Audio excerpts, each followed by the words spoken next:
ZEE5 ಇರುವಾಗ ನೀವು ನಿಮ್ಮ ನೆಚ್ಚಿನ ಶೋಗಳನ್ನ ಎಂದಿಗೂ ಮಿಸ್ ಮಾಡಿಕೊಳ್ಳುವುದಿಲ್ಲ. ಅದು ಸಂಪೂರ್ಣ ಉಚಿತವಾಗಿ.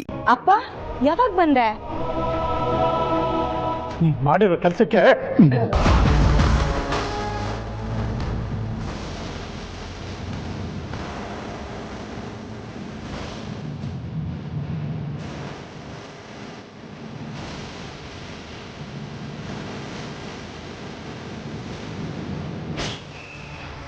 ಏನ್ ಮನುಷ್ಯರ ಹುಡುಗನ? ಅಪ್ಪ ನಾನೇನ್ ತಪ್ಪು ಮಾಡ್ದೆ ಅಪ್ಪ? ಈಗ ಮಾಡಿರೋ ಸಾಲದ ಇವತ್ತು ಅಮ್ಮವ್ರ ವಾರ್ಷಿಕೋತ್ಸವ ಅಂತ ಗೊತ್ತು ತಾನೇ ನಿನ್ಗೆ? ಹೌದು ಗೊತ್ತಿದೆ. ಮತ್ತೆ ಗೊತ್ತಿದ್ದು ಇವತ್ತಿನ ದಿವಸ ಯಾಕೆ ಅವ್ರಿಗೆ ಶುಭ ಕೋರ್ಲಿಲ್ಲ ನೀನು? ಅದನ್ನ ನಾನು ಹೇಳ್ತೀನಿ. ಅಲ್ಲ ಪೋರೆ, ಇವತ್ತು ಅಮ್ಮವ್ರದ್ದು ನಿಮ್ಮದು ವಾರ್ಷಿಕೋತ್ಸವ ಅಂತ ನಿಮಗೂ ಗೊತ್ತು ತಾನೆ? ಹೌದು ಗೊತ್ತಿದೆ. ಮತ್ತೆ ಗೊತ್ತಿದ್ದು ನೀವು ಕೂಡ ಅಮ್ಮವ್ರಿಗೆ ವಾರ್ಷಿಕೋತ್ಸವದ ಶುಭ ಹಾರೈಸಲಿಲ್ವಂತಲ್ಲ ಪೋರೆ? ನೀವು ಪಾರು ಥರನೇ ಆಗ್ಬಿಟ್ರೆ ಹೇಗೆ? ಅದು ನಮ್ಗೆ ಗೊತ್ತಿದೆ. ಹಾಗಂತ ಮಗಳ ಮೇಲೆ ಕೈ ಎತ್ತೋದಾ? ಇವಳು ಮಾಡಿರೋ ತಪ್ಪಲ್ವ ಅಪ್ಪವ್ರೆ? ಖಂಡಿತ ತಪ್ಪಲ್ಲ. ಅಲ್ಲದೆ ಈಗ ಅವಳು ಬರೀ ನಿನ್ನ ಮಗಳಲ್ಲ, ಈ ಮನೆ ಸೊಸೆ, ನೆನಪಿರ್ಲಿ. ಆಯಿತು, ಕ್ಷಮಿಸಿ ಅಪ್ಪವ್ರೆ. ಇಷ್ಟಕ್ಕೆ ಸೀರಿಯಸ್ ಆಗಬೇಡಪ್ಪ. ಇವತ್ತೆಲ್ಲರೂ ನಾವು ಬೇಕು ಅಂತಲೇ ಅಖಿಲನಿಗೆ ವಿಶ್ ಮಾಡಿಲ್ಲ. ಯಾಕಂದರೆ ಸಂಜೆ ಸರ್ಪ್ರೈಸ್ ಕೊಡಬೇಕು ಅಂತಿದ್ದೀವಿ. ಏನು ಹೇಳ್ತಿದ್ದೀರಿ ಅಪ್ಪವ್ರೆ? ಹೌದಪ್ಪ, ಇದೆಲ್ಲ ನೆನ್ನೆನೇ ಪ್ಲ್ಯಾನ್ ಆಗಿತ್ತು. ನೀನು ಇರಲಿಲ್ವಲ್ಲ, ಅದಕ್ಕೆ ನಿನಗೆ ವಿಷಯ ಗೊತ್ತಿಲ್ಲ. ಗೊತ್ತಿದ್ದಿದ್ರೆ ನೀನನ್ನು ಈ ಆಟಕ್ಕೆ ಸೇರಿಸ್ಕೊತಿದ್ವಿ.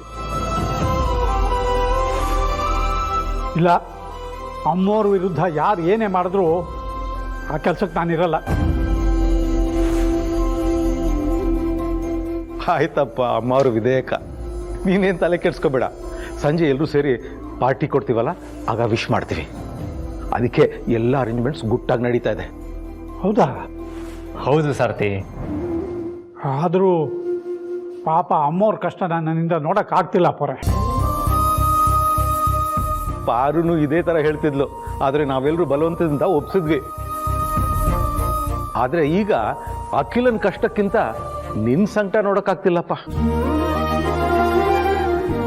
ಸಾರಥಿ, ನೀವೇನು ಯೋಚನೆ ಮಾಡ್ಬಿಡಿ. ನಾವೆಲ್ಲರೂ ಒಟ್ಟಿಗೆ ಸೇರಿನೇ ಅಮ್ಮಂಗೆ ವಿಶ್ ಮಾಡ್ತೀವಿ. ಅಮ್ಮನ್ನ ಖುಷಿ ಪಡಿಸ್ಬೇಕು ಅಂತಾನೆ ನಾವು ಈ ಸರ್ಪ್ರೈಸ್ ಕೊಡ್ತಾ ಇರೋದು. ನೀನು ಯಾವ ಸಹಾಯ ಮಾಡದೇ ಇದ್ರೂ ಪರವಾಗಿಲ್ಲಪ್ಪ. ಆದರೆ ರಾತ್ರಿವರೆಗೂ ನಿಮ್ಮ ಅಮ್ಮವ್ರಿಗೆ ಇದನ್ನು ಹೇಳದೇ ಇದ್ರೆ ಅಷ್ಟೇ ಸಾಕು. ಆಯಿತು ಅಪ್ಪವ್ರೆ, ಹೇಳಲ್ಲ ಬಿಡಿ. ಅಪ್ಪ ನನ್ನಿಂದ ಬೇಜಾರಾಗಿದ್ರೆ ಕ್ಷಮಿಸ್ಬಿಡಪ್ಪ. ಅಯ್ಯೋ, ನಾನೇ ನಿನ್ನ ಮೇಲೆ ಕೈ ಎತ್ಬಿಟ್ಟೆ, ನನ್ನನ್ನೇ ಕ್ಷಮಿಸಮ್ಮ. ಅಪ್ಪ ಹಾಗೆಲ್ಲ ಹೇಳ್ಬೇಡ ಅಪ್ಪ, ನಂಗೆ ಬೇಜಾರಾಗುತ್ತೆ.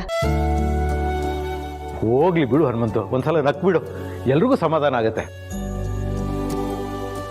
ಇಲ್ಲ ಅಪ್ಪವ್ರೆ, ನೀವೆಲ್ಲರೂ ಅಮ್ಮವ್ರಿಗೆ ಶುಭ ಕೋರೋವರೆಗೂ ನನ್ನ ಮುಖದಲ್ಲಿ ನಗು ಬರೋದೇ ಇಲ್ಲ.